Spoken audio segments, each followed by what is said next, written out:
It's once said that the only way to predict the future is to create it, which is awesome. You have to now be an environmental scanner. The concept of a futurist was also sort of very Nostradamus, you know what I mean? He's sort of like, I know what's going to happen in 50 years' time. That's not the game anymore.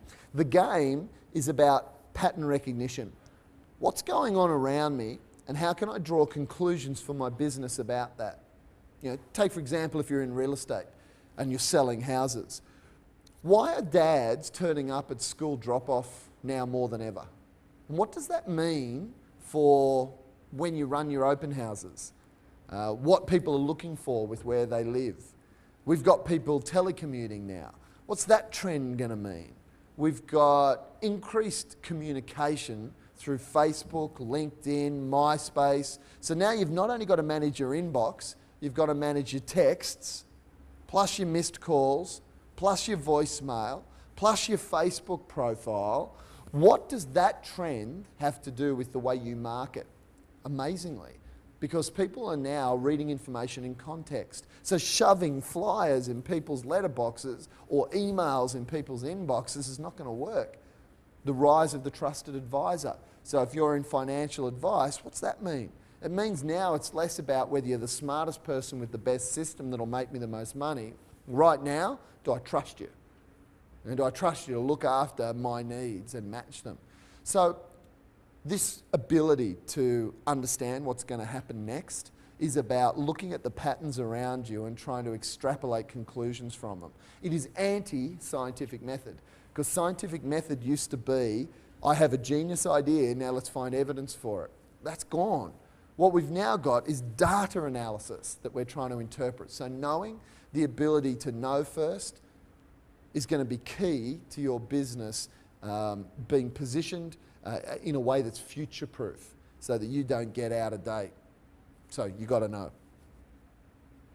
Tip 9, create. How do we develop a culture that creates amazing things fast? There are many things that are the barriers to getting stuff done. One of them is perfection. And for many of us, we were taught on belief systems like a job worth doing is a job worth doing well, that the work is your character. And we were told that we have to bring our best work. Well, I don't think that all things, you know, if you're a brain surgeon, you know, keep doing your best work. But for a lot of us, our work's not brain surgery, it's not rocket science. And so what we've really got to do is we've got to bring things to market fast. In fact, the ultimate diagnosis in medicine is prescription. I put you on a pill, and if you react a certain way, I know I was right, and that was a problem you need to fix. If you watch House on television right now as a show, you get to see that the character of House does that all the time. Oh, put them on that. Oh, didn't cure them? It mustn't have been that condition.